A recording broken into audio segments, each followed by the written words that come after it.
Hi everybody, I'm Donnamarie Mesite and I'm co-hosting with Corinne Don, and I welcome everybody back to the Face of Pro-Life show. Here is Bill O'Brien. I welcome him back. Glad to be here, thank you. You're very welcome, Bill. You have a lot of good things to tell us, and I'd like to talk about our youth in this pro-life battle we have going on here. And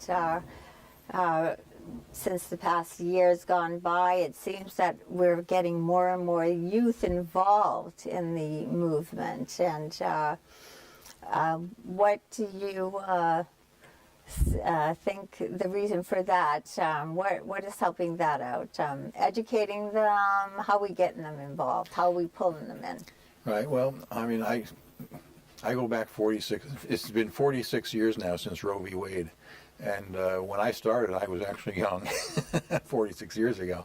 But a lot of people weren't. And if you saw old news, actually, if you see the news, if you look at the newspapers even today, or the other media, you would think that we're an older movement.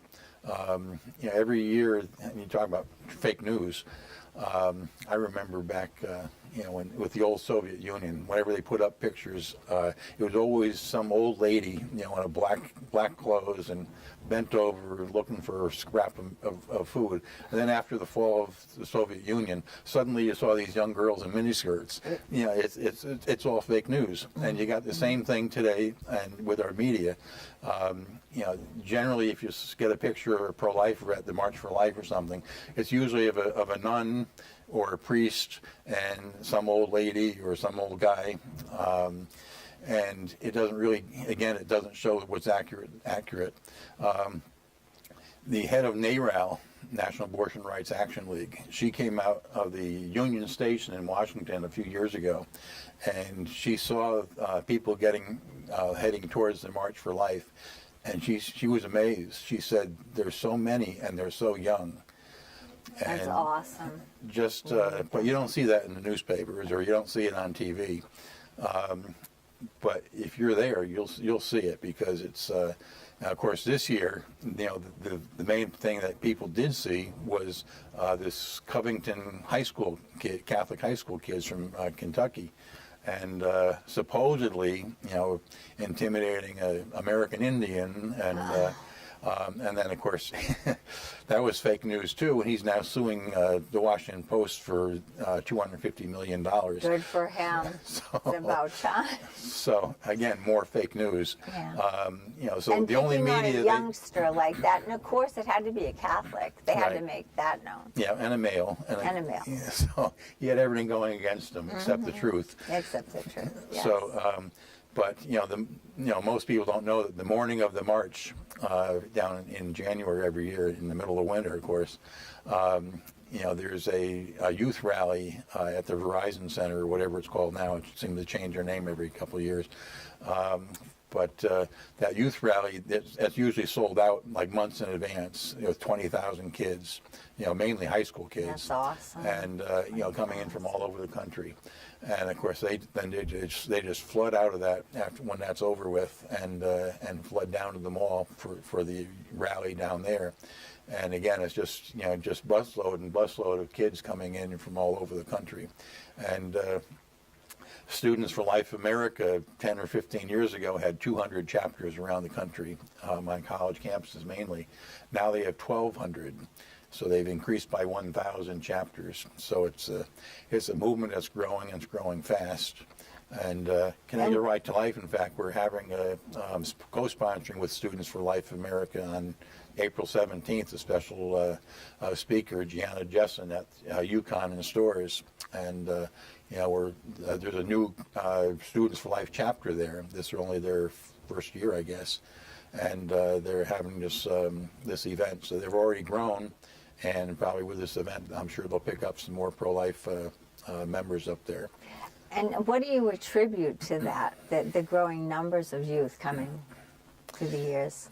Well, even the recent years. well, when I started, we knew, when I had a young family, we knew that, the pro-lifers, they were the ones that were having children, and those that are aborting, they're obviously not having children, or The at least baby not as many. boomers. Yeah. So we knew, however politically adept we were, we knew that sooner or later, there's going to be more pro-lifers born, the future generations, than the other side. So they simply have demographics going against the abortion movement, and demographics favoring the pro-life movement, and that's starting to show, I guess. I guess that's why they Plus, get we have a truth on our side. That helps too. Well, obviously, yes. Maybe that's why they're getting so desperate with their targeting the abortion centers. I mean, the pregnancy centers. Excuse me. Yeah, yeah. I mean, they've got to be desperate. They are. Well, abortion clinics, there's about less than 700 of them now. There used to be twice or three times that many. So their numbers are declining every year, the number of abortion clinics, while the number of pregnancy centers keeps on growing. We now have more pregnancy centers in Connecticut than there are abortion clinics. The abortion clinics are about 18 or 19, whereas this pro-life pregnancy centers is up around close to 30. And we have a bigger base of support, I think, for each one as well. So they're losing the fight, and they know it, and they're on the defense, and they're very mad about it, and they're throwing anything they can at us. But we're taking it, and we're still winning. Yes, they're grasping at straws, but we're moving forward. Right. We are. So you've got in the 46 years now, the big thing that is obviously noticeable, as we just said, is the youth involvement, but the organizational involvement also. When I first got involved, each state had like one Right to Life group, and you had National Right to Life was the only national organization. Today there are numerous national organizations, and they are more specialized, and there's a lot of different state chapters. Now it's not untypical that a state will have 2 or 3 or 4 major pro-life groups. Now there's Americans United for Life, the legal group. Then there's American Life League, so they're a counterpart to National Right to Life. They have chapters in most of the states around the country. What happened to New York then? Where are their chapters? What do you think went wrong? Well, I mean, the coasts are still rough to handle. The West Coast, obviously, California, Oregon, and Washington, on the abortion issue and on the assisted suicide for beginning of life and end of life. They're extremely liberal. And the same thing, the problem here in New England. I mean, there's not a single Republican. There's 2 senators from Maine that are Republicans, U.S. senators, but there's not a single pro-life Republican from New England, any of the New England states in Congress right now. So it's very liberal, not only in New England, but of course New York and New Jersey. New Jersey just passed an assisted suicide law. I believe they're the 7th state now that has legalized assisted suicide, or they will as soon as the governor signs it. But so we have our work cut out for us here, and maybe a lot of our pro-lifers, along with everybody else, is moving out of Connecticut. That's our big problem. But we're still fighting. Yeah, we hear that a lot. I want to go to a state where, it's more conservative because we're being choked here. We can't even speak. We can't even have our voices heard, so people are kind of adapting that mentality, and we continue to try to keep them to stay, because why would we need them where we already have what what is right? A problem here in Connecticut is that it hasn't always been a democratic state, if you go back to Ella Grasso, she was pro-life, and A lot of Democrats back then were pro-life. How long ago But was that's that changed. bill? She was Approximately. back in the 90s, I would say.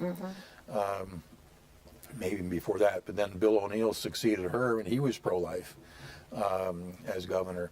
And then John Rowland, he was, when he was in Congress, he said he was pro-life, but then he sort of changed, when he became the governor. Though I think he still would have signed some bills if we had ever gotten them through, like a parental notification. But it's since him that it's sort of gone downhill.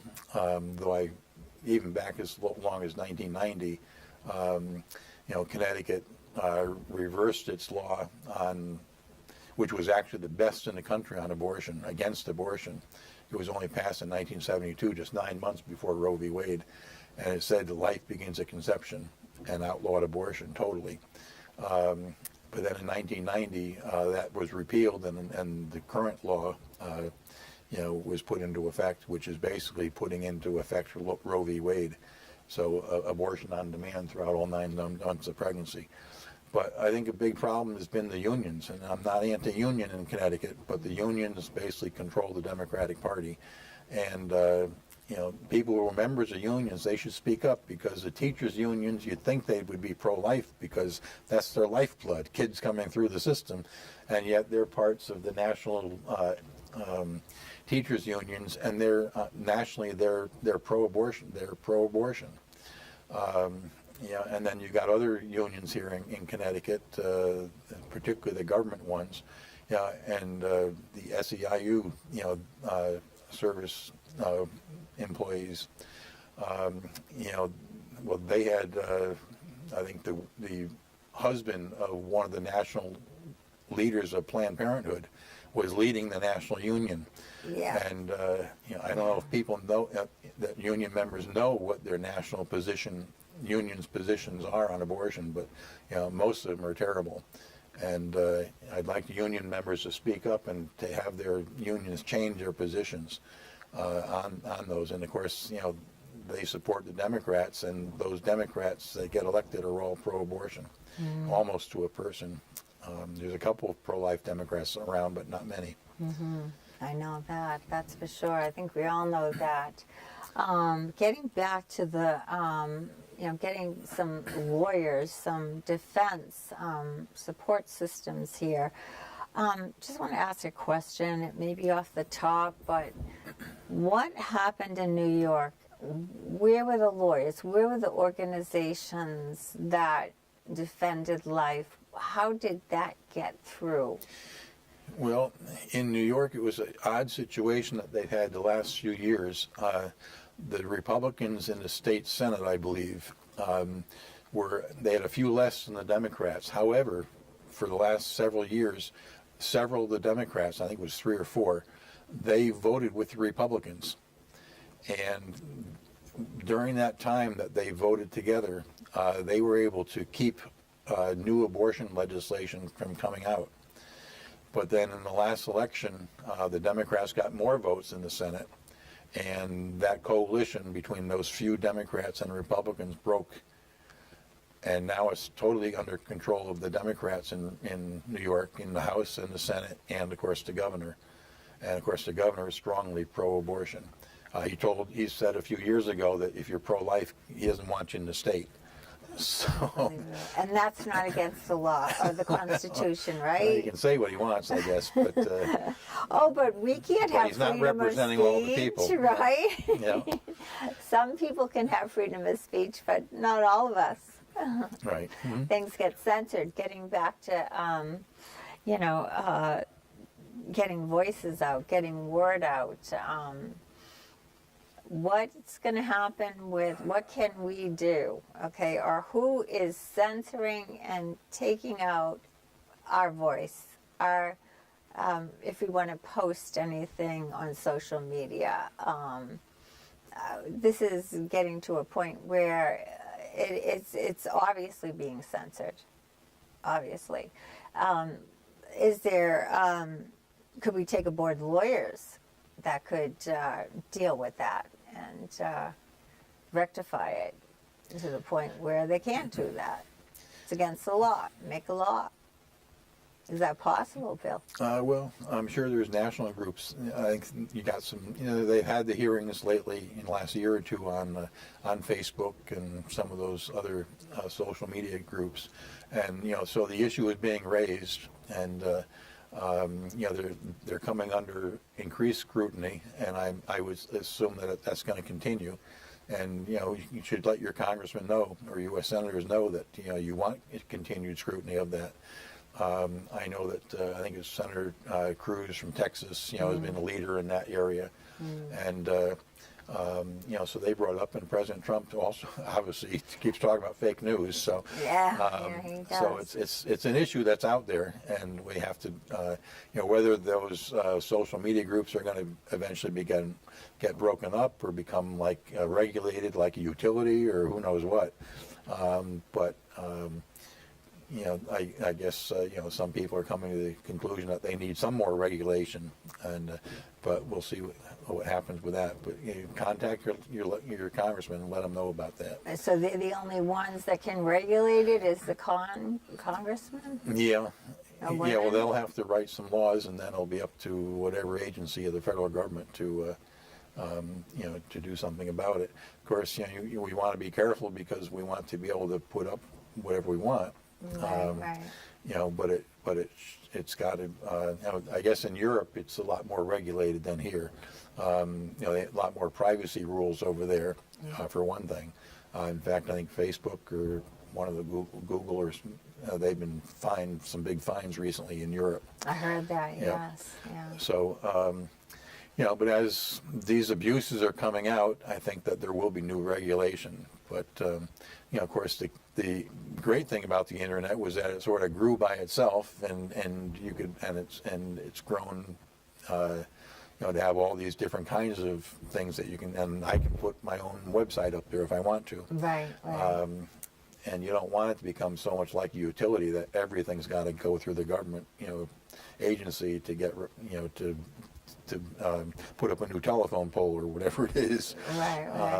But there should be, both sides, freedom of speech, again, Right. not about having regulation with regard to websites or, it's all about freedom of speech. Yeah, well, it's a fine line. Again, the shootings down in New Zealand, they say that this guy was filming it as he did it, and it was online, and they're trying to take that off. But who's to decide what goes on the internet and what doesn't? Maybe a lot of people could agree that shouldn't be on there, but then what about stuff about abortion? What about stuff about the genocide, historically in Germany or Cambodia or wherever? I remember seeing pictures of stacks of bodies or skulls skulls from Cambodia and stacks of bodies or emaciated people from Germany. And pro-lifers, some groups out there have pictures of the results of an abortion. Oh, babies, yeah. The babies there. Yeah, there's so many. And I think people learn from seeing those other images from the other genocides. So who's to determine what gets up there and what doesn't, and what's protected by free speech and isn't? So it's a very fine line that you have to watch. Planned Parenthood, they challenge everything that pro-lifers say. When we talked about partial birth abortion, they would automatically say, well, that's not a medical term, and try to put it down. But it was very descriptive of exactly what was happening, partial birth abortion. Other issues such as breast cancer abortion link.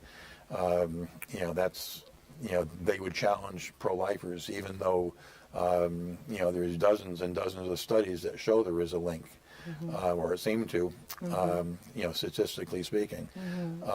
So they can challenge those things, and if you have to get called out on everything you put up there, even though you got the studies to show that you know what you're talking about,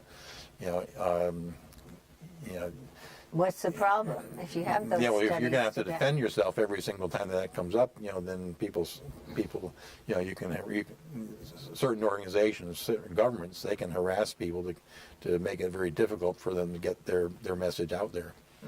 So you got to be careful how you write these things. What kind of a government is that? Picks Right here in and Connecticut, we got chooses? one that we're watching right now. Yeah, that's a dangerous government there. When we're going. But the other big extremes.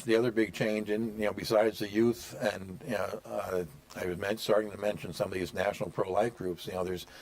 Before you had only one national legal group, which was the ACLU, Right. and they were on top of every liberal cause. That's for sure. And the conservatives or pro-lifers didn't seem to have anything. But now there's probably a half dozen national legal pro-life groups, where if you have a Students for Life wanting to set up in a local high school, and your principal says no, you can't do it. Alliance Defending Freedom, they have a local lawyer that can write a letter to the principal, almost on 5 minutes notice, and threatening a lawsuit, over freedom of speech if they don't let that Students for Life group set up. So we're a lot better off than we were 40 odd years ago, with legal talent.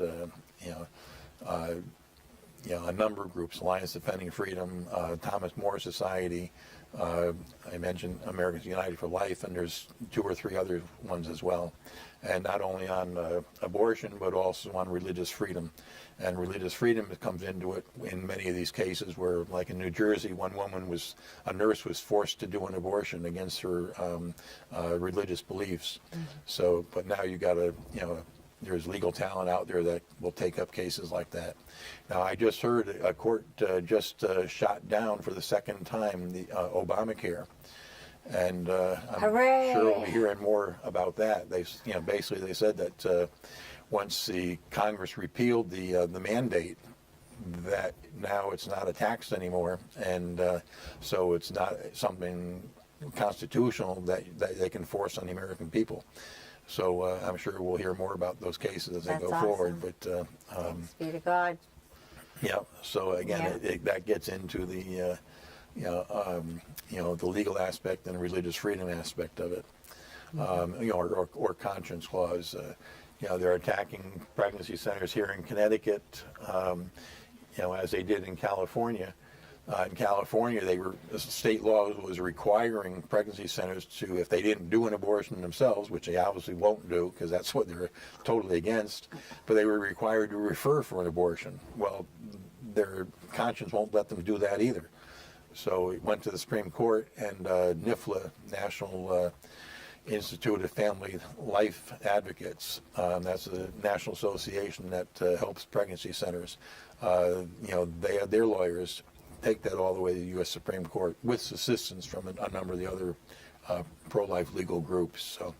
So again, that's a big development. And how did that turn out, or are we still waiting? They shot down the California law. Awesome. And Awesome. so, yeah. That's a great thing to hear. Now that's positive. That gives us, hope to keep moving on. And now I'd like to, if I could, again, go back to the religious leaders, okay? And not just in the Catholic Church. We can say in Christian, Jewish, all churches. What is the problem with that they're not getting the word out to the people? Well, I mean, with the Catholic Church, they have Catholic conferences set up in each state around the country. So Connecticut Catholic Conference says they have the Connecticut Public Interest, whatever the new name is. But anyway, when bills come up, they do send out. In fact, I just got one today. Notices about bills that are coming up in the legislature or public hearings, and so so the Catholic Church mainly works through these their state Catholic conference. Now, a lot of people will say, but what's my own pastor doing? Now, in my church, my parish, our pastor says he wants to be a pro-life parish. So we've got a very supportive priest there, and we've got a pro-life ministry that's been very active the past year or so, since our parish actually just merged. But other parishes don't have the same thing. You know, the pastor may be involved in other issues, or just simply so busy with you know, the liturgies and things like that, he doesn't have time for things. But you know, we've got to, I think. Doesn't it start at the top with the bishops? Shouldn't they? Well, again, they've got the Catholic conferences set up, and they try to get information out. Now, I'm signed up with the Catholic Conference, so I get those emails. Anybody should get on their website, and they can put their name there so they get informed. Mm-hmm. So that's the first thing, you've got to get informed. So I mean, even if the pastor announced it from the altar, you know, on Sunday, I think it's better to get it, you know, in an email, you know, with a voter voice thing where you can go in and you can fill it out and it goes automatically to your legislator. Mm-hmm. So they've got the mechanisms out there, but you know, we need to use them more, and we need to support them on it. Well, thank you so much, Bill. You know, it seems to me the lady really has to step up to the plate at this point too, and give reminders. Again, thank you for joining us on the Face of Pro-Life show. Hope to have you again. Join us, and thank you. Thank you, Bill. Thank you so much. God bless you.